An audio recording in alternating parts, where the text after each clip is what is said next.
जनाब ज़ैनब सैयद सज्जाद के पास आई।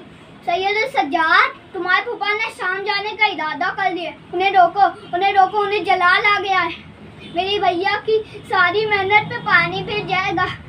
सैयद सज्जाद अपने फूफा के पास आई। ए फूफा, आप कहाँ जा रहे हैं? मैं शाम जाऊँगा। शाम जाके क्या करेंगे? मैं तख्ता लद दूंगा।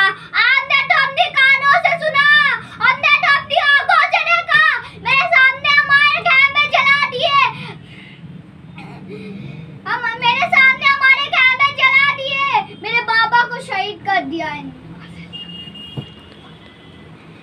ऐ अल्लाह, हमारे जिस्मों में जितनी भी बीमारियां हैं उन सबसे हमें महफूज रखे, और जितनी भी आने वाली बीमारियां हैं उन सबसे हमें महफूज रखे। आमीन। आमीन।